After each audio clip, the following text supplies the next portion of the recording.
Right, hello everybody, and welcome to the evolution of a property business podcast.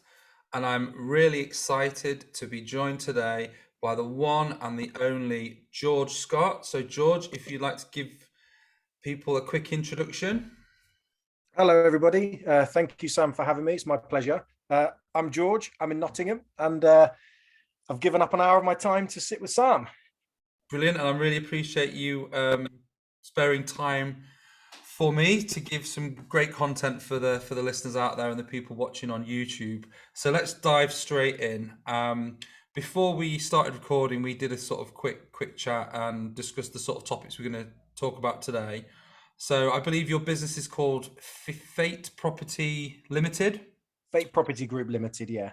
Fate Property Group Limited. So if you want to just give me a quick background into where the name came from and what your core sort of offerings are. That's a great question. So, when I was 14, I was walking through a fete in my little village where I lived as a kid, and this goddess walked past me, and some would say it's love at first sight, right? And the lady or the girl who was also 14 at that time happened to stop, and we had a little chat. We exchanged phone numbers, home phone numbers, because there weren't really mobiles around back then. And fast forward all this time later, we live here together, married with 3 kids. Some could say that was fate. Fate at the fate. So Brilliant. I named the company as a little tribute to her, a little nod to my wife, because for much of well, pretty much the majority of my professional life, I've always been away. So to sort of honor and tribute her, I've built a company around what brought us together, where we met at a fete. What's your wife's name? Danielle. Danielle. Hi, Danielle. Yeah. Um, my missus is also called Danielle, so Yeah, I remember. something in common there. Yeah. So what do you do then as a business? What's your kind of modus operandi? So we're a sourcing company, and we've kind of migrated with our focus as we've adapted to the market, and my own level of education experience has intensified. Everything we were doing initially was sourcing single lets to order on behalf of investors, and then managing the refurb or overseeing the refurb at the back end. Whereas a number of frustrations have been born from that model for myself personally. Now, everything I've noticed in property is subjective. I didn't get on particularly well from a sustainable position with sourcing to order, because I would invest a great deal of my time in finding the deal that ticked every single box for that investor, down to the immediate postcode and vicinity to whether it be a school or a transport link or something, and then receive a message once they've got my brochure: George, it's exactly what we're looking for. And my face lights up, and then 10 seconds later, but unfortunately we've got another one in conveyancing, or we're going to Disneyland, so our funds are tied up. Now that became very frustrating for me, and to look back on that, I think what possibly should have been done was only work with one investor avatar. So if Sharon doesn't want the deal, then I know it meets the requirement of John, for example. Yeah. But sourcing to order became a bit of a headache. We had some good deal flow and some success, but I didn't feel it was sustainable. So now we focus on. I've collaborated with Katie, as you know, and her entire push is sourcing below market value deals with a creative finance system, and that's yielding us some fantastic and repeatable results. So that now forms the core of our business, where it's less sourcing to order, it's more securing the quality deal and then pushing it out to a large mailing list, because the deal is that good, we know it's going to sell. So am I right in thinking you would meet an investor and then you would like work on a one-to-one basis with that investor based on the criteria they were looking to achieve? Exactly. Okay, and now you migrated. So that's interesting. Because I love working with investors on a one-to-one basis, but I think I would kind of do it in a slightly different way, where I would go, look, this is what I can get. If you want what I can get, I can work with you on a one-to-one basis, and then therefore you have a number of investors who all have the same criteria, who want the same thing, which is what you know is possible in your area. I think it is a bit of a slippery slope and a trap, and definitely something people do when they first start, of getting an investor and kind of being so overwhelmed by it, going, what do you want? And they go, I want this. And you go, right, let me go and find it. Because like you say, people are fickle. I'm guessing the Disneyland comment was a true story. It's a true story. A I've real actually experience. I've built it into a presentation that I'm doing at the moment because it was like within the space of 90 seconds how you can go from success to failure. Yeah. I was walking my dog with my daughter, and I knew I'd sent the brochure out that lunchtime. And in the evening, I read a message and it almost said verbatim, George, this is exactly what we're looking for. So I thought, I've just banked $9,000 because with the fee that we're charging and for the refurb in addition. Yeah. And then less than a minute later, but unfortunately, I was like this. So yeah, I think it's powerful, and I've screenshotted those images as they came through and the time, and I'm going to use that to present how quickly things can spin in this game. And I think it's good because it refers back to the title of this podcast, which is the evolution of a property business. Yeah. Because I know that property and property businesses, they evolve over time and they change. So it's interesting to hear how your business has changed. And I know you made a reference to Katie. So for anyone who doesn't know George, he's referring to Katie Wilson, who is the deal packaging head trainer for Progressive Property, who you now work closely with as you're both in Nottingham. So we can go into a bit more detail into how that relationship started later on in the conversation. But I know your backstory, and you've got a really, really interesting backstory. So I think, when was it you got into property? Was it about a year or 18 months ago? 18 months ago now, yeah. 18 months ago. And what were you doing before you got into property? So immediately before, I was working in conservation in the DRC, in Democratic Republic of Congo, and essentially delivering anti-poaching training to park rangers. Yeah, because you're ex-forces, aren't you? Yeah. And am I right in thinking that you were in the army? You can, flesh this out or correct me where I'm wrong. So you're in the army, you did your duties, and then you came out and started doing some extra security work in Africa. If you want to elaborate a little bit on that. So there's a chapter in between there. So I did 16 years in the parachute regiment.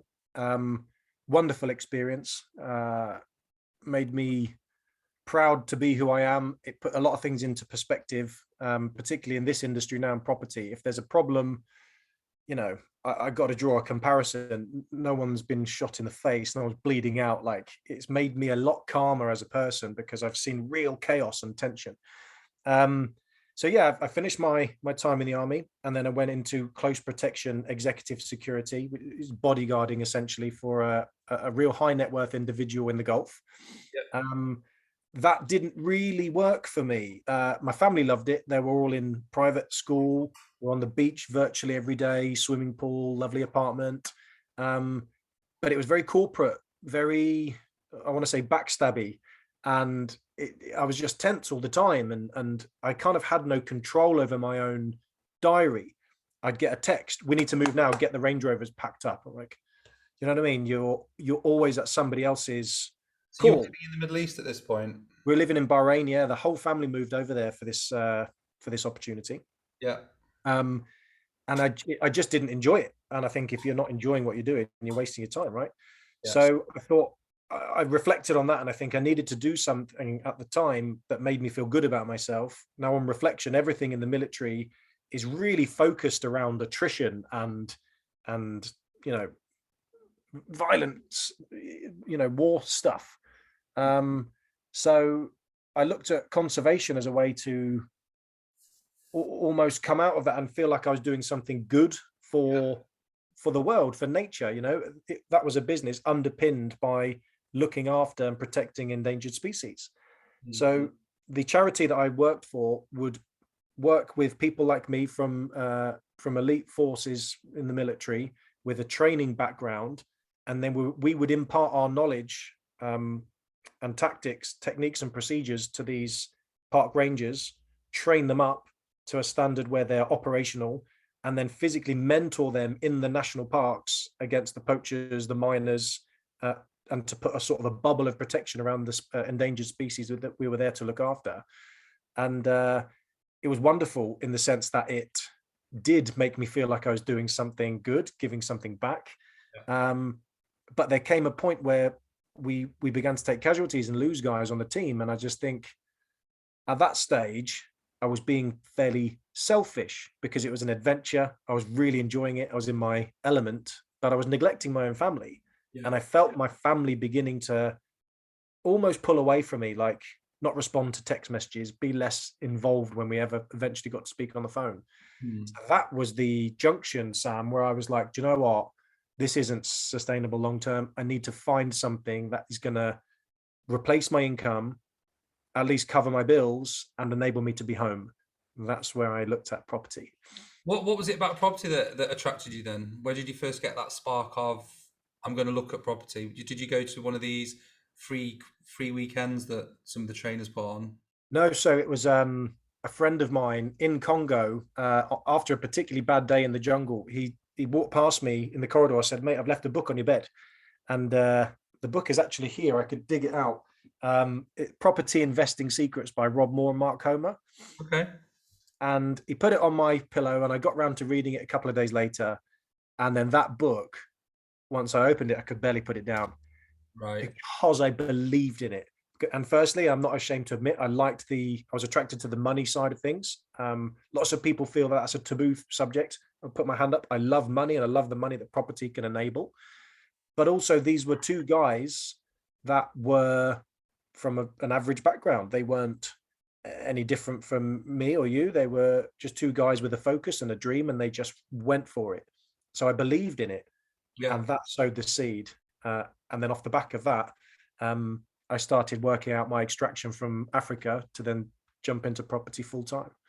Yeah. Good. So how did you and Katie meet up then? So I found Katie. It was a Friday afternoon. I was bouncing around my sourcing to order business, and I saw a post come up because I was following a certain hashtag on Instagram, and I saw this post where there was, I think, 4 or 5 properties in an image with a sold banner across them, and Katie had put that's something like 5 deals closed before the end of the week. What a good start to the weekend. And I read that at a time where I'd done no deals in that week and banked no cash. And I thought, who is this woman? Yeah. So then I started searching for her on social media platforms, realized that she was a speaker trainer at Progressive, realized that she was in Nottingham. And I thought, right, I need to find her. How do I put myself in the room with this woman to learn how to be mentored by her? I need to learn what it is she's doing. I texted her on Instagram. She completely ignored it. She has a habit of still doing that now. And I booked onto a multiple streams of property income event at Progressive hoping that she'd be in the room. And by chance she wasn't speaking at that event, but she happened to be there in the background. And I just went over and introduced myself and figured out a way to get close enough to learn from her. Yeah. Good. And now you guys work quite closely together, don't you? Yeah, so we're business partners now. So, if you'd have told me that a year ago, I would have laughed in your face. I can't believe that journey and how successful it's been. Yeah. Yeah, she's probably, let me check, literally text as we've been on this Zoom. Like we're very close now professionally. Yeah. Good. So hopefully she's watching this back. So hi, Katie. I know she's Katie, going to be coming on as a guest in a few weeks. brilliant. I'll flip the question around and get her take on things. Yeah, I do. So what are you doing then? You guys have teamed up as business partners. So talk to me about your business model now and what you're doing and how that works and what successes you're having. So essentially, Katie's looked at deal packaging and identified a way to collaborate with a lender so we can achieve something that not many people out there can do, because I'm not saying the market is saturated, but she's found a niche. So there is significant digital marketing campaigns go out to scrape for motivation. And it's less about the condition of the property or the usage of that property. It's about motivation of the seller. And we approach the seller for a variety of reasons. We had one recently that had a dream job offer to Dubai and just needed to close their life down. So it was convenient for them to move fast and work with us. And by working with a lender on a bridging finance product that can achieve 95% loan to value, it means that the investor can buy into the deal for a fraction and then exit off the back end, off the bridge onto a buy-to-let mortgage product, and their entry into that deal is tiny when compared to the conventional way of using a 25% interest-only mortgage product.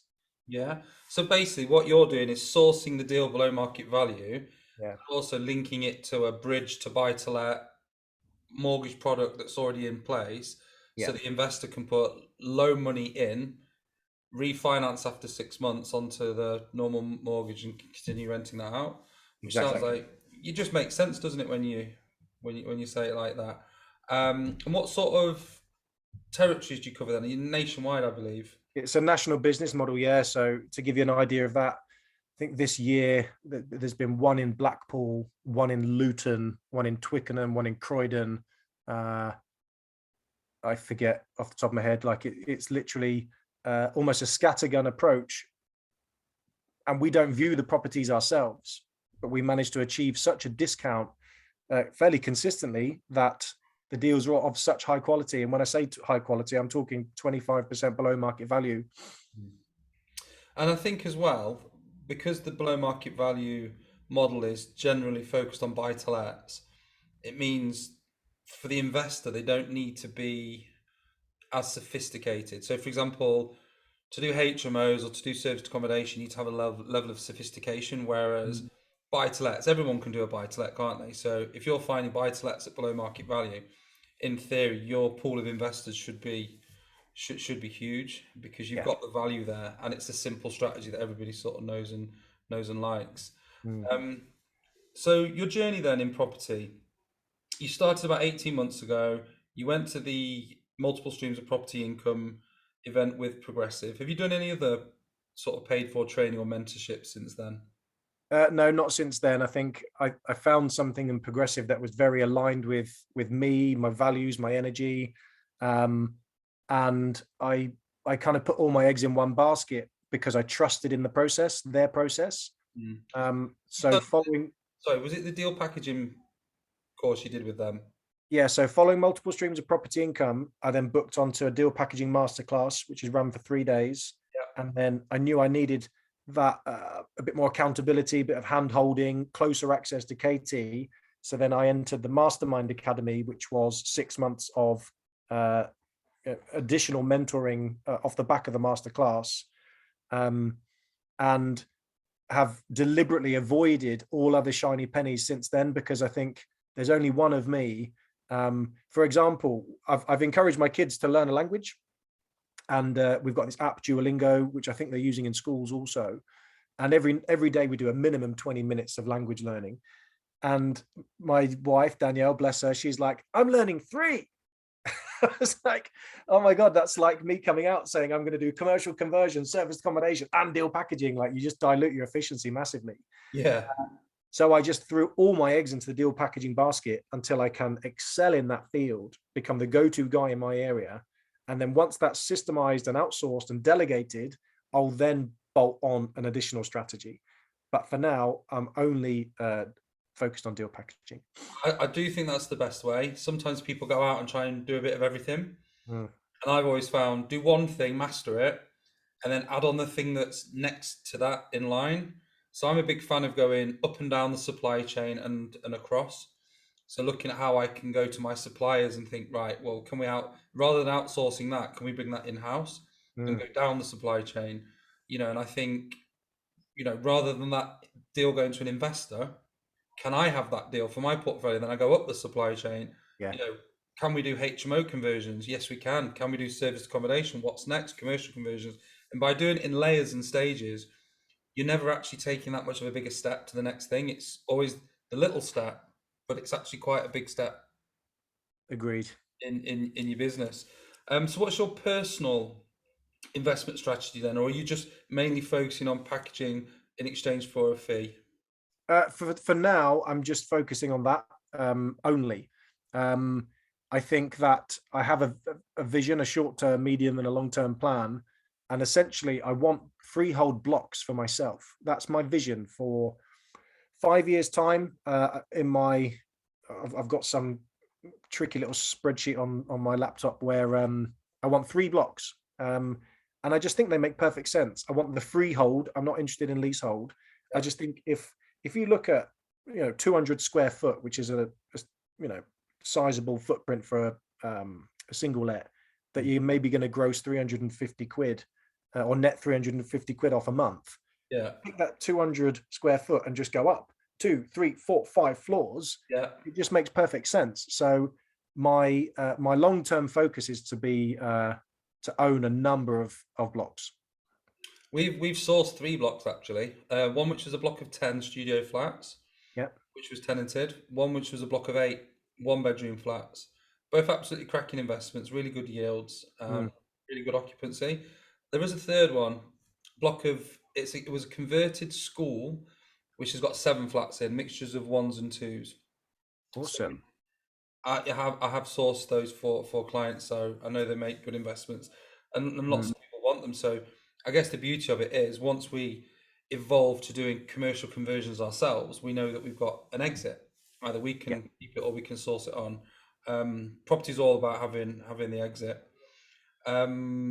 You were telling me as well just before we sort of started recording that one of the niches. Sorry, apologies, I've got a dry throat yet again. So I'm plowing my way through a cough suite. So if you hear me choking on a Strepsil, I apologise in advance. But yeah, like I was saying, you were telling me before that one of the things you're trying to niche into is sourcing portfolios Mm. and getting known as being a guy who can source portfolios nationwide. So tell me a little bit about that. Have you had much luck with this strategy? Yeah. So we've got 3 in conveyancing now, and 4, I think maybe even 5 in the pipeline. So with these ones, deals of this nature are advanced, and I would never have even entertained this at the beginning. And it might even be a bit bold now Yeah, because there is a large amount of risk, a large amount of time involved, and any one chink in the chain can derail the entire project, and you're left with absolutely nothing. So many people that I seek counsel from, they've all advised me to steer away from them and just continue to do a high volume of the smaller deals, the £3,500 fees, the £5,000 fees. Aim to do 3, 4 of them a month and repeat them instead of putting all your eggs in one basket with the portfolio deals. Now, I can split my time and work on both in tandem, and give each sufficient time and energy and effort to make them work. But I think the fees associated with deals of that scale, whether it be a block, whether it be a portfolio, they dwarf the finder's fees, the sourcing fees on single let deals. yeah, So once that concept has been proven that it can be consistent, I think that's going to free up time and it's going to generate a whole lot of cash. lumpy cash. And the time is important for me. Say one of the ones that's going through at the minute, that will draw down £56,000 net. I Wow. can sit still for a bit. I can chill. Whereas when I'm trying to hammer the lower level deals through at a fast tempo, it is really taking up a lot of my time. Now, I'm fortunate in the position that I enjoy the process, so I don't mind giving up my time. But do one of the deals of that scale a quarter, life starts to get very good. So that's where a lot of my energy is going into now, because I'm attracted to it on many levels. So are you still obviously making sure that you're not losing sight of the smaller buy sets and you're still doing the individual Yes. deals as well. So Yeah, if you can do both, that's great. exactly. The decision you've got to make is sometimes when you go chasing the bigger fish and the lumpier money that might take longer, that it can hurt your cash flow. So it's a good idea to try and have a nice mix Yeah. of both of those things. So that sounds like it's really positive and going well. Fingers crossed you're not going to get any gremlins come out in conveyancing or anything happen at the last minute, and those deals will come to a conclusion and get over the line. So we've talked about your involvement with with Katie Wilson and you working together, and also that you've done the progressive training. So I believe now that you're getting more involved in the delivering of the deal packaging training and the mentorship Mm. side of things. So for someone that's not been in the industry that long, that's a really fast trajectory. And it Yeah. sounds like you've had a pretty much a whistle stop, fast track journey through it. So talk to me a little bit about that. Well, I think what happened there is I was full admission. I was nervous at first. I thought I'm just going to get a whole lot of slagging. Like people are going to look at me and think I'm too junior to be in a position to mentor other investors in how to invest in property. And I thought that it was not a good idea to go too early. And Katie brought me close and she gave me guidance and advice. And I shadowed and I sat in the sidelines of the training on a number of occasions and just absorbed and watched and slowly got myself more introduced with the administrative behind the scenes type stuff. And then now building up to more time on stage. And I think one of the delegates helped me understand how I am qualified to do that. And the reason is because I have literally put all my eggs in the progressive basket, followed everything they told me to do to the letter, managed to work so hard to showcase my energy and enthusiasm to work alongside Katie that I am a walking case study that if you apply yourself and follow the system that they offer, you can replace your income in a very short space of time.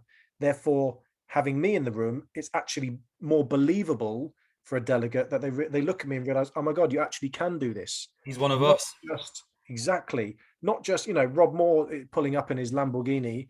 He's not real. They can't get close to him. It's not realistic. Katie is a level far superior, but put me in the room, unbelievable. Because this time last year I was sat in their shoes, and now I'm able to be free and work for myself. And even this right now, like it's lunchtime, but I've got my time during the working week to sit and chat with you.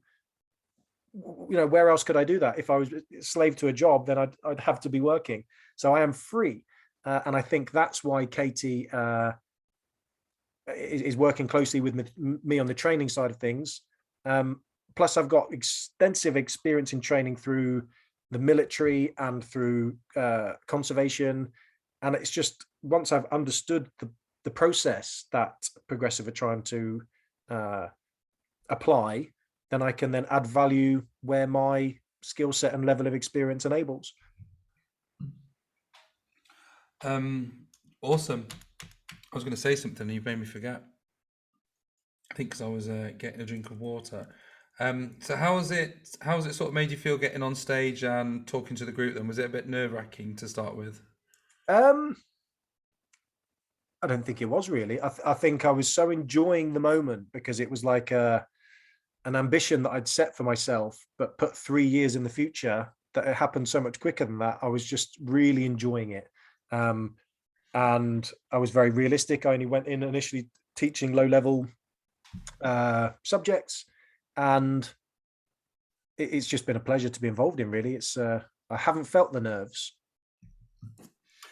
And I think you made two interesting points then that I've made some notes on.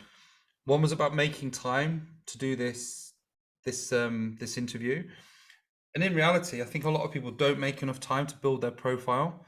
And putting time in the diary to do social media, to record videos, to do interviews, to get your face out there, to get known, should be one of the most important tasks that you do consistently week in, week out. So you should always have time in your day. It's one of the reasons I do this podcast, because I want to get my message out there to a big audience and help other people get their message out there as well. But what you were talking about, it reminded me of a Facebook post I saw this morning, and someone was asking in one of the buy-to-let groups, what does everybody think about Samuel Leeds' training? And everyone starts piling in with, you don't need training, it's all a con, you can just find it out on YouTube or go on the National Landlord Association website and learn everything you need. And I kind of held off commenting because I was thinking, that's how you buy a house. That's not how you invest in property. And who are you to give advice about property training if you've never done it yourself? Yeah. I've done quite a lot of training. I've done training with, I'm going through the deal packaging mastermind at the moment with Progressive. I've done training with Jamie York and Dan Buchan through Aspire. I've Yep. done their deal packaging course. I did my original property training with Legacy, and I still present the local networking meetings through Legacy. So I'm still affiliated and part of the different training companies. And one of the reasons I do that is because I value the network and the family and the community. Every time I go on a course, I make new connections and I make new friends and I make new potential business partners. So I'm all for investing in more courses and more training because I get the value of that outside of just sitting in a classroom and getting the training.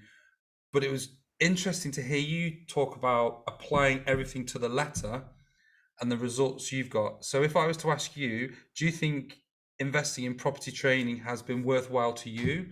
And why do you think you have succeeded more than some people who do the training and then get no results? I think certainly without it, I would have failed, because I had no processes. Like there's only so much you can pick up from speaking to people on the phone that have done it before you, trawling Facebook, social media, YouTube, reading books. There's only so much. And I needed a handrail, I needed a process, a blueprint, and I was failing. And I came back from the jungle with considerable savings, so I knew I had a buffer, but it was getting eaten into with the cost of living, which is going up. And once I jumped into the training, it wasn't long until I started actually making nettable cash. And then I realized that I must accredit that to the training because I was applying what I was told. Yeah. And I think that might come from a military standpoint, because you don't question things at certain times in your military training. You are told this is what you do, this is how you do it, and this is why you do it and when. So I see a lot of people on the outside on Civvy Street that question things and push back on it. But a lot of military people are so institutionalized that they just do as they're told. I brought that into property, and then all of a sudden started to realize that I was generating results. I've always found as well that what you do today will generate results in 6, 7 months' time.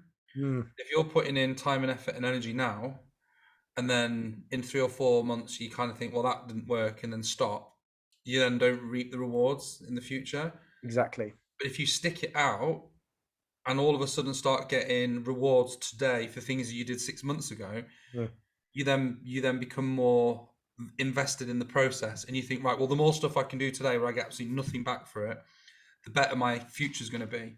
And it exactly. almost becomes addictive where you're like, right, I'm going to go and do loads of viewings and do loads of activity and get nothing from it. Mm, You know that in a year's time something's going to land on your plate like a golden egg that came out of nowhere, and that's it, sort of repaying you for all that time and effort and energy put in before. completely agree. But to answer your question about why have I been successful than some others, I think other people, let me rewind back a bit. The majority of people that we see in the training rooms go on to do nothing. They don't take the action because they've got a safety net of their job. They're gonna hit so many hurdles in property, which not all training providers showcase or provide sight of, and they'll get dejected and they'll go take the easy option and go back into their normal job and their life and just look at it as a pipe dream that failed. Whereas my genuine alternative was give up on the property dream, go back to Congo and live in a hammock in the trees and get shot at. Yeah. So I refused to accept failure, and I got so many no's. I haven't built a graph. I'd like to put it into some form of statistics. I'm certain it was over 95 no's for every one yes, but I just kept on pushing, and then I broke out the other side, and now I can breathe again. I was very similar. I'm unemployable.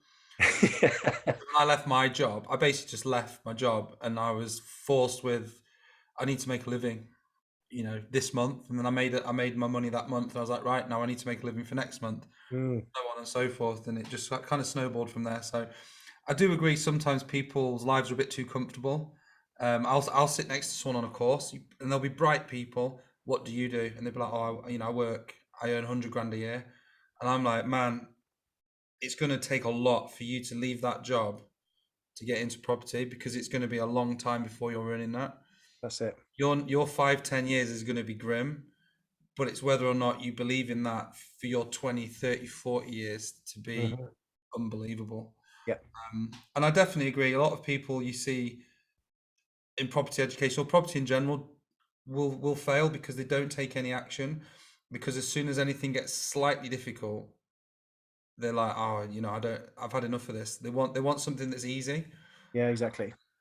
And But also property educators, there's such a bad rep sometimes. So I even saw yesterday morning this post about, are property educators and mentors even credible? They're spending so much time delivering training, they're not in the real world. But let's take my own journey, for example. I spend 5 days a month maximum in Peterborough at Progressive.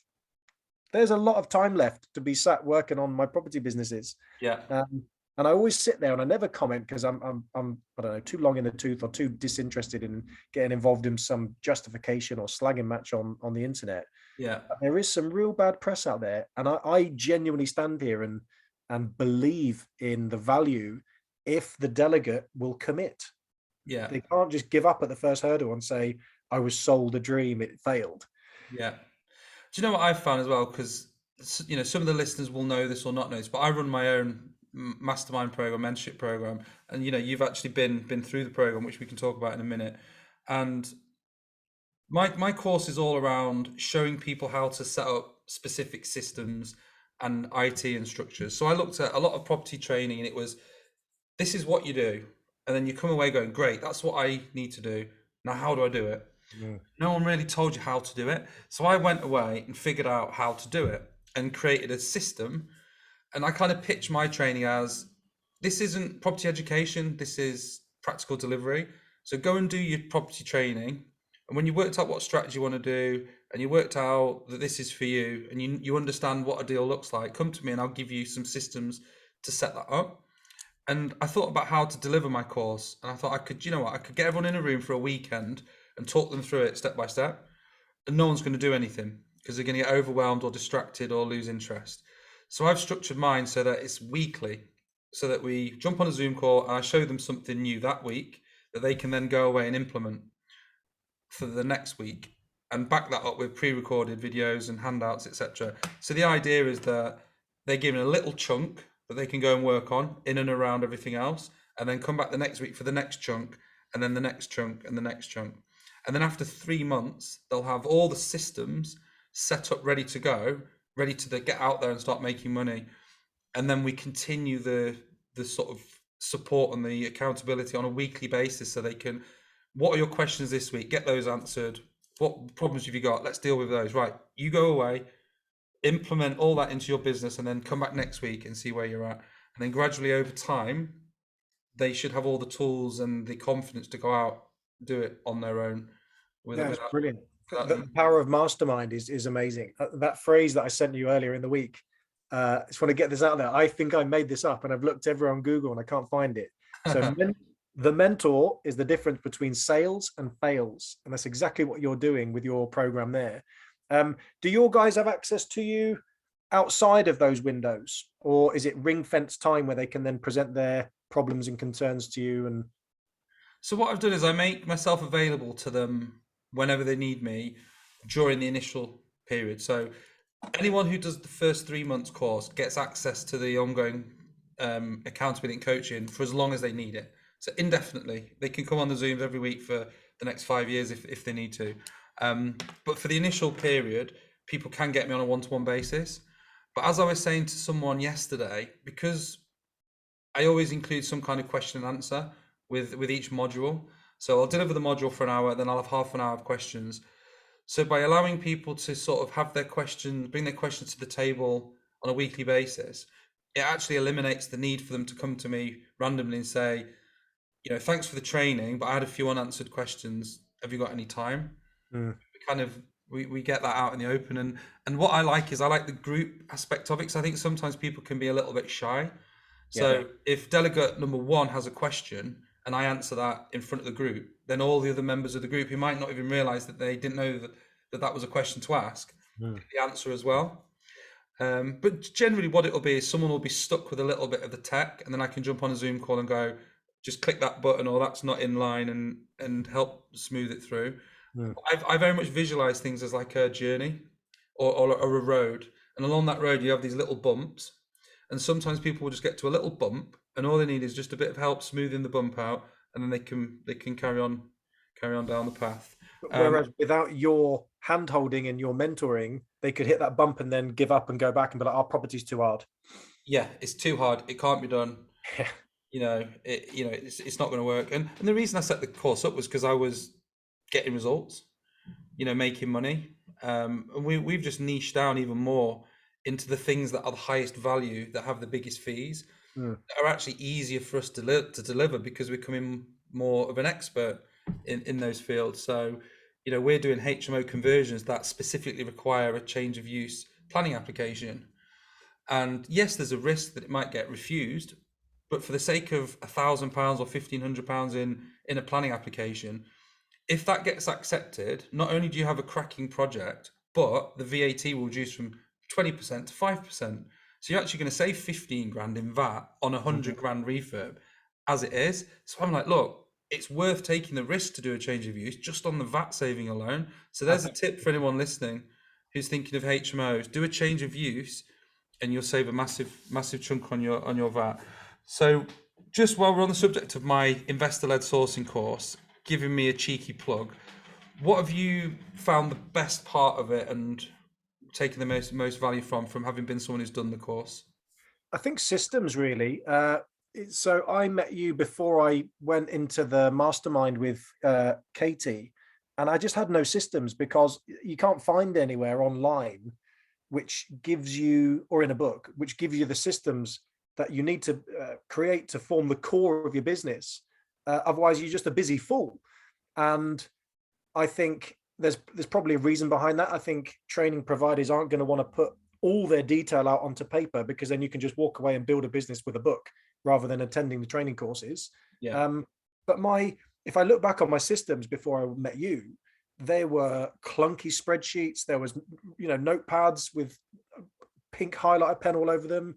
Whereas you taught me the necessity to systemize and create something where there's concurrent activity. So there can be something happening, a plug or a funnel into your business without you having to action it. That was really powerful for me. So off the back of that, I have CRMs, I have automated email responses, and it's actually really professionalized the image, because they're now receiving something which is from a company rather than just some dude sat in his home office on his laptop. Yeah. I definitely think that, if you say, oh, I'm a sourcing agent, and someone says, I'd like to register with you, and you're just jotting the number down on a piece of paper, how that looks compared to them filling in a professional branded form, going into a CRM, getting a slight, a bit of an induction, it just makes you look so much better. So when it comes to trying to sell the deal, you've already built that know, like, and trust factor. Exactly. Without having to do too much. One of the things, I'll let you into a little bit of the course, but one of the things I've been working on a lot recently is Linktree, which is a really great way of having all your links in one place, so you're not having to cut and paste links and open up apps and copy and then close down apps. You can just literally put everything on one thing, and if you ever need to send someone a link, you can go, here's a link to my links, take your pick. And the beauty of that is they can have a little nosy at some of the other stuff. And it's a good way to send them down your personal rabbit hole of all the things that you offer and all your propositions. So yeah, I found that really good. So if you were going to if there's anybody listening to this who's new into either deal packaging or property in general, what top tips would you give them that they can implement from day one? I think education is vital, absolutely vital, because where in any professional realm would you enter something where your professional reputation is at stake without having been educated first? And I could give you that cheesy analogy of a heart surgeon. I'm not going to do that, even though I kind of just subliminally did. Yeah. You've got to be educated. You must. And I think the other thing that is crucial is to avoid getting wrapped up in the hype, sit down away from distractions and think about yourself, your needs in your area, pick something that works, that's low level and not complex, and repeat it until you can do it in your sleep. Because you'll see so many people come away from a training introductory course talking about sourcing land, flips, canal boats, and it's just stupid, because all you're doing there is, when you speak to a prospective investor client, Yeah. you're not presenting the image of expertise. You're a jack of all trades, master of none, and diluting your efficiency.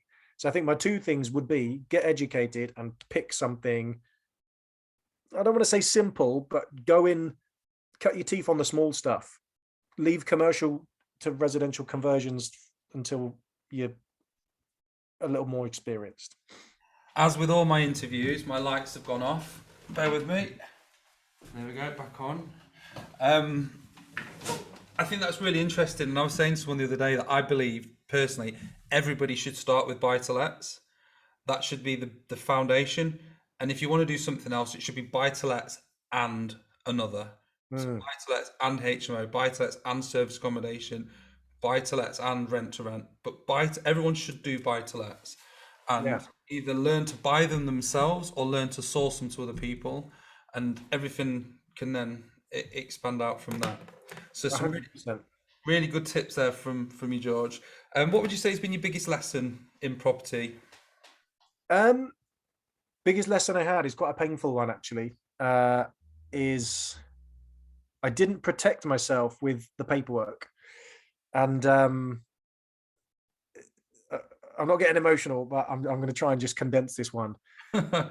So I was naively massaged into a place of friendship with an investor. I did send an NDA and a non-circumvent agreement, but on reflection, it wasn't robust enough. So then we came to a stage of where I was charging for the reservation fee. And then I got a response of, "What's this sourcing fee nonsense, George?" And I said, "Let's not play that game. Where's this sourcing fee? Hey, where's this?"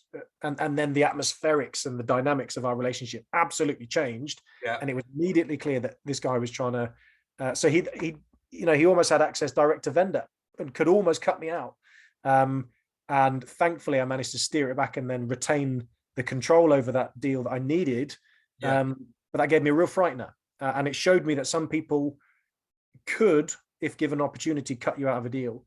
So I think the biggest lesson I've learned is, instead of doing anything with emotion in property, instead of getting wrapped up, "Oh yeah, let's get the deal done before the weekend. Yeah, forget NDAs, whatever," is to just deliberately and strategically deal with every single deal and protect yourself with paperwork. Now, there is an argument that NDAs aren't worth the paper they're written on, and I see some truths in that, but you've got to protect yourself with paperwork, which is my most powerful lesson. That almost really stung me.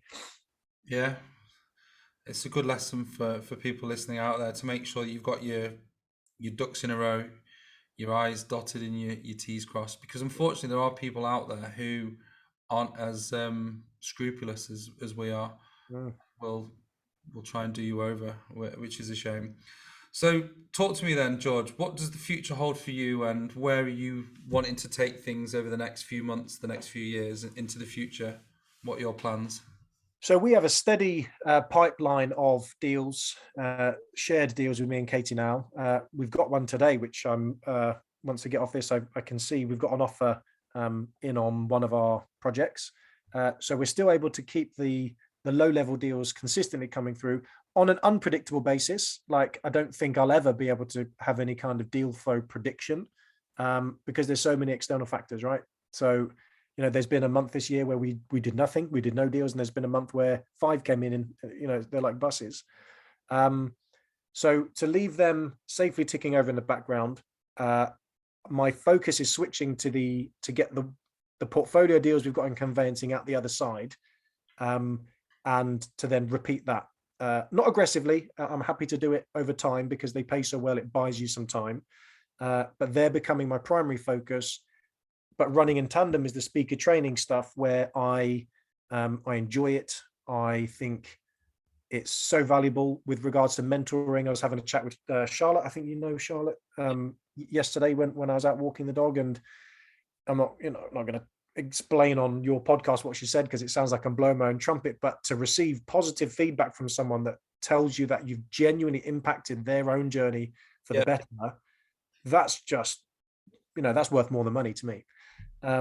So yeah, there's the three areas: continue doing what we're doing, continue growing the portfolio acquisition strand of our business, and to focus heavily on speaker training opportunities and just enhance my own ability to mentor up at Progressive.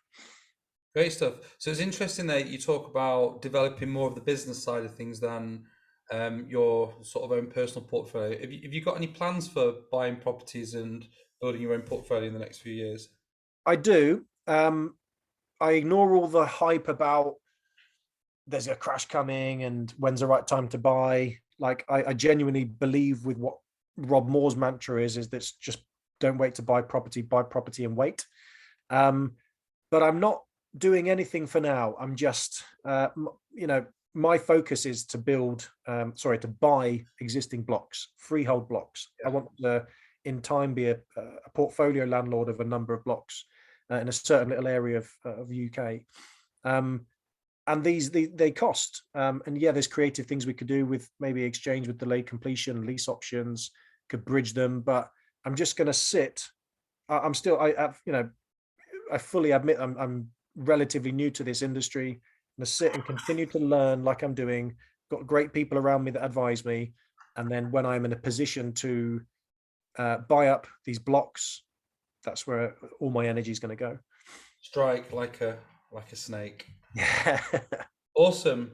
So that's pretty much everything. Just wanted to say thank you for coming on the podcast. And before I finish, I just want to say that the next intake of the investor-led sourcing coaching program will be kicking off on May the 18th. So if you are interested in finding out more about the course and coming on board, give me a shout or check out my Linktree for more details on that. But the next intake will be starting on the 13th of May. And if people want to get hold of you, George, what's the best way of getting in touch, and where do you lurk on social media? So I think Facebook is certainly my preferred platform. Just type in my name when the profile image looks like that is my face, and just click on me and send me a direct message. May take me some time, but I'll come back to you. But if you want to meet me in person, I'm speaking at 4 PPNs this summer, where I'm going to be discussing in a bit more detail the portfolio acquisition side of our business at the Progressive Property Networking events. So if anyone's interested in there, are you happy for me to share the dates, Sam? Yeah, go for it. Let us know where you're going to be and when. So I'll be in Southampton on the 25th of May, in Preston on the 13th of July, up at Humberside on the 28th of July, and down in Ipswich on the 8th of August. So if anybody is in and around that area and wants to come down, meet us in person, have a chat about all things property, hit me up. Yeah, nice one. And what I'll do as well is I'll add a link to George's Facebook page in the description on this podcast. If you enjoyed the podcast, please check out the other podcasts in the series. I'm looking to record as many interviews as possible and get those out there. Give me a subscribe and a like. And if you want to check out the YouTube channel as well, it's the Evolution of a Property Business YouTube channel. Any comments or feedback greatly received, and I look forward to seeing you all and speaking to you all in the next episode of an Evolution of a Property Business podcast.